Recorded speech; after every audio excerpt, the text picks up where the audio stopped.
सदर हर स्टेज पे रुकावट क्रिएट करेंगे, कानूनी या गैर कानूनी। कानूनी होगी तो वो जाहिर है वो ओबे करनी पड़ेगी, और अगर गैर कानूनी होगी तो उसको चैलेंज करना पड़ेगा अदालत के अंदर।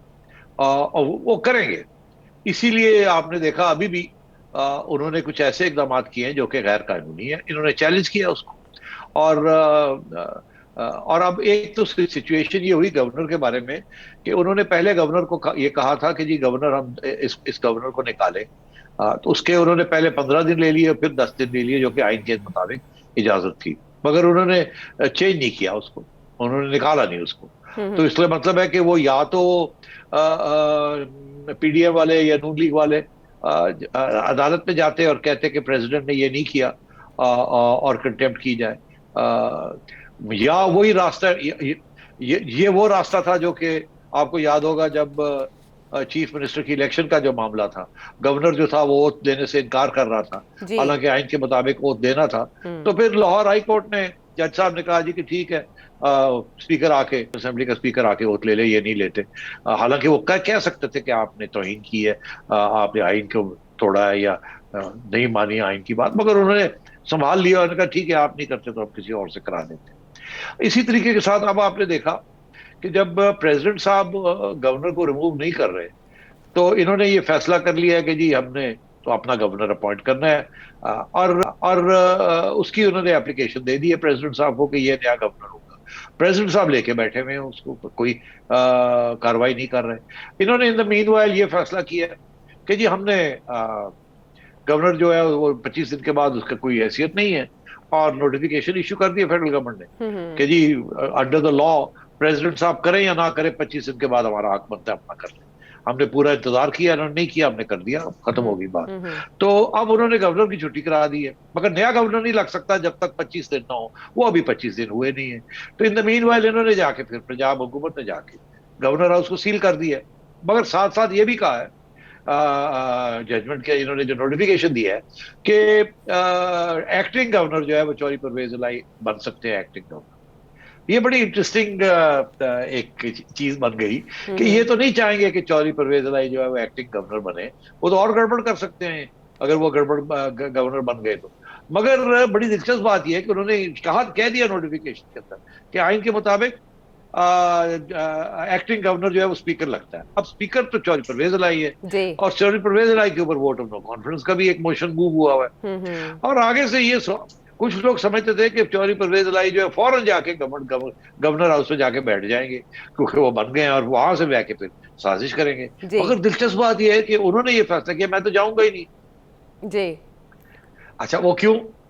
तो ये सोचने वाली बात है कि परवेज इलाही को फेडरल गवर्नमेंट कह रही है कि आप एक्टिंग गवर्नर बन जाए, और परवेज इलाही कह रहे हैं मैं नहीं बनता, मैं नहीं जाता।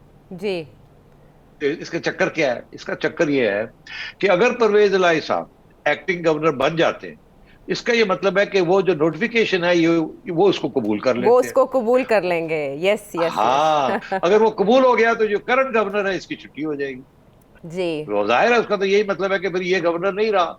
हालांकि वो उमर साहब ये कह रहे हैं, जो करंट सो कॉल्ड अपने आप को अभी भी कह रहे हैं गवर्नर, वो कहते हैं मैं अभी भी गवर्नर हूँ, क्योंकि हम्म। मुझे प्रेसिडेंट साहब ने नहीं विड्रॉ किया। तो हम्म। ये इस वजह से उन्होंने चालाकी की है, गुगली चलाई है वहां से नोटिफिकेशन के अंदर कि अगर परवेज इलाही चला जाता है तो इसका मतलब है हमारा नोटिफिकेशन वैलिड है। और हम्म। अगर मान लिए इन्होंने, और अगर नहीं जाता तो ठीक है, हमारा क्या जाता है, फिर चैलेंज करें, फिर देखा जाएगा क्या होता है क्या नहीं होता।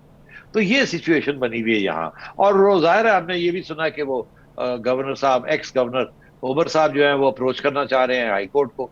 मगर अभी आपने ये कहा कि वो इमरान खान साहब कह रहे हैं सुओ मोटो नोटिस लें। जी। तो वहां भी कंफ्यूजन चल रही है, उनको समझ नहीं आ रही कि अब कैसे डील किया जाए। तो नए गवर्नर के आने तक अगर परवेज इलाही साहब कायम मकाम गवर्नर के मनसब पे नहीं आते, गवर्नर हाउस नहीं जाते, तो क्या सिचुएशन डेवलप हो सकती है सेठी साहब? और अगर वो कायम मकाम गवर्नर बन जाते हैं तो डेप्यूटी स्पीकर फिर स्पीकर बन जाएंगे, और 16 मई को पंजाब असेंबली का इजलास भी है, तो क्या होगा? नहीं देखिए, वो तो फैसला हो गया ना कि वो नहीं जाएंगे, वो एक्टिंग गवर्नर नहीं उनकी बनेंगे, जानिब तो अब से ये वहां। कहा गया है कि आईनी माहिरीन से अभी मुशावरत चल रही है। आपको नहीं लगता कि किसी भी वक्त कोई और फैसला भी हो सकता है?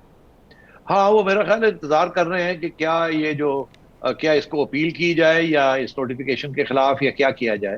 अगर तो वो अपील करते हैं तो फिर ये नहीं जाएंगे। हम्म। और अगर अपील नहीं करते और मान लेते हैं बात, ये नोटिफिकेशन जायज है, तो फिर चौधरी परवेज लाई जाएंगे, मगर वहां जाके करेंगे क्या? उसकी वजह यह है कि गवर्नर के पास कोई एग्जीक्यूटिव अथॉरिटी है नहीं, कुछ भी नहीं कर सकते। वो तो एक किस्म के कैदी हो जाएंगे वहां जाके। ऑलरेडी इन्होंने सील कर दिया है, किसी को जाने नहीं दे रहे वहां। जी। तो इसलिए अगर ये एग्री करते हैं तो इनको जाना पड़ेगा, या ये ना भी जाएं, यहाँ भी ये बैठ जाए। इनके पास कोई, गवर्नर के पास कोई एग्जीक्यूटिव अथॉरिटी नहीं, कोई ऑर्डर किसी को, पुलिस को इधर उधर कोई कुछ नहीं कर सकता। तो ये एक ट्रैप है चौधरी परवेज लाई और पीटीआई के लिए। मेरा नहीं ख्याल वो मानेंगे। एक ये गवर्नर हाउस खाली रहेगा 10 दिन और, 10-12 दिन और, कोई फर्क नहीं पड़ेगा। कोई ऐसी आइन की शिक नहीं है कि जो कहती है कि फौरी तौर पे गवर्नर अपॉइंट किया जाए। और ऐसे में एडवोकेट जनरल पंजाब अहमद अवैस साहब को भी ओहदे से हटाने की मंजूरी दे दी गई है। सेठी साहब, पंजाब की सिचुएशन को नवाज शरीफ साहब वहाँ बैठे ऑब्जर्व कर रहे होंगे, और जाहिर है पंजाब वफाक में आपकी ताकत के साथ वाबस्ता है। बड़े फैसले, एग्रेसिव फैसले पंजाब की सतह पर लिए जा सकते हैं, जैसे सदर ममलिकत का रोल हो या साबिक गवर्नर का रोल हो? नहीं, पंजाब लेवल पे तो कोई ऐसी बातें नहीं डिस्कस हो सकती। अच्छा। ये तो फेडरल गवर्नमेंट में ही होती है। पंजाब गवर्नमेंट तो इस वक्त मैं समझता हूँ कि ये गवर्नर का इशू खत्म भी हो जाए तो फिर भी आगे बड़े मसले बनने वाले हैं पंजाब हुकूमत के लिए। और शायद आप इलेक्शन कमीशन की तरफ अब जाना चाहेंगी। जी, वही कि अगर फैसला उन मुनहरिफ अराकीन के खिलाफ आ जाता है जिन्होंने हमजा शहबाज शरीफ साहब को वोट देकर वजीर आला बनाया, तो नून लीग का प्लान बी क्या होगा? हाँ, बहुत इंपॉर्टेंट सवाल है। देखिए, इस्लामाबाद में जो हुआ और जो पंजाब में हुआ, दोनों में एक फर्क है। इस्लामाबाद में वोट ऑफ नो कॉन्फिडेंस कामयाब हो गया, पीटीआई के लोगों की जरूरत नहीं पड़ी, इसलिए वहां किसी को डी सीट करने की जरूरत नहीं है। वहां एलाइंस के जरिए सब कुछ हुआ है, इसलिए वहां कोई केस नहीं बनता किसी की छुट्टी कराने का या डी सीट करने का या डिस्क्वालीफाई करने का। पंजाब के अंदर हमजा साहब ने पीटीआई के लोगों को क्रॉस ओवर करवाया है और उनसे वोट दिलवाया है, और उन्हीं के ऊपर अब इलेक्शन कमीशन के ऊपर के अंदर केस है उनका। और यकीनी तौर पे मैं ये समझता हूँ कि इलेक्शन कमीशन का यही फैसला होगा कि ये डी सीट हो गए और ये नई इलेक्शन लड़े। मगर इसके साथ साथ सुप्रीम कोर्ट के अंदर भी ये इशू चल रहा है। अब वो भी देखना है कि सुप्रीम कोर्ट क्या फैसला करता है। क्या वो, वहां भी आप देख लें, जस्टिस एहसान जो है या एहसन, वो एक किस्म का मौकफ उन्होंने लिया हुआ है, एक और जी हाँ, और बाकी जजेस ने कुछ और लिया हुआ है। तो मतलब वहां भी ये बहस चल रही है कि ये डी सीटिंग होगी एक दफा के लिए, कितने अरसे के लिए डिस्क्वालिफिकेशन होगी, नहीं होगी, ये सारे मामले वहां ऑलरेडी डिस्कस हो रहे हैं। और वहां अटॉर्नी जनरल साहब जो है नए आए, उन्होंने अपना मौकफ पुराने अटॉर्नी जनरल का तब्दील कर दिया। उन्होंने कहा नहीं, हम समझते हैं मैक्सिमम डी सीट हो सकता है, इससे ज्यादा हो कुछ नहीं सकता, और अगली इलेक्शन में वो हिस्सा ले सकते हैं। तो ये अभी वहां फैसला होना है। इधर इलेक्शन कमीशन जो है उसको पता है अपने कानून के मुताबिक कि उन्होंने डी सीट करना, तो ये 30 डेज के अंदर अंदर उन्होंने ये फैसला करना है, लोगों को बुला के बात सुननी है। फिर जैसे मैंने कहा था कि इसकी अपील होगी, अपील भी सुप्रीम कोर्ट जाएगी, तो अगले 2-3 महीने में तो ये खींच लेंगे, महीना खींच लेंगे। अच्छा। और ये जो भी इलेक्शन कमीशन फैसला करेगी उसका फैसला फिर लिंक किया जाएगा जो सुप्रीम कोर्ट में इस वक्त केस चल रहा है। तो ये इकट्ठे हो जाएंगी चीजें। मगर आज नहीं कल, कल नहीं परसों ये लोग डी सीट हो जाएंगे। जब ये डी सीट होंगे तो फिर क्या होगा? फिर बाय इलेक्शन करवाने पड़ेंगे। अच्छा। बाय इलेक्शन के दौरान ये हुकूमत जो है, इसकी जो मेजोरिटी है वो कम हो जाएगी। फिर एक सूरत हाल ये होगी कि या तो इनके खिलाफ वोट ऑफ नो कॉन्फिडेंस करवाया जाए, या इनको कहा जाए कि वोट ऑफ कॉन्फिडेंस करें। अब वोट ऑफ कॉन्फिडेंस तो गवर्नर इनको कह सकता है कि आप वोट ऑफ कॉन्फिडेंस करें, मगर अगर गवर्नर इनका अपना होगा तो वो तो ये नहीं कहेगा कि इसीलिए ये अपना गवर्नर ला रहे हैं कि जी आप आप वोट ऑफ कॉन्फिडेंस ले। तो ये वोट ऑफ कॉन्फिडेंस तो लेंगे नहीं। अब ये वोट ऑफ नो कॉन्फिडेंस उनको लॉन्च करना पड़ेगा। तो जब वो vote of no confidence launch करेंगे तो फिर उसके बाद उसका वही हस्बे मामूल, इतने दिन ये, इतने दिन वो, इतने दिन ये, और वो भी खींचेंगे। मगर at the end of the day vote of no confidence को भी एक्स नंबर ऑफ चाहिए, उनके पास भी नहीं है, ऑपोजिशन के पास भी नहीं है उतने लोग वोट, इनके पास वोट ऑफ कॉन्फिडेंस के लिए नहीं है, उनके पास वोट ऑफ नो कॉन्फिडेंस के लिए नहीं है। तो मैं समझता हूं कि इस किस्म के मसले वहां रहेंगे और एक क्राइसिस चलती रहेगी, और इसका भी ताल्लुक फिर नए इलेक्शन के साथ ही होगा। या ये होगा कि ये और पीटीआई के कुछ लोग तोड़ लेंगे और तोड़ के फिर उनको भी खींचेंगे।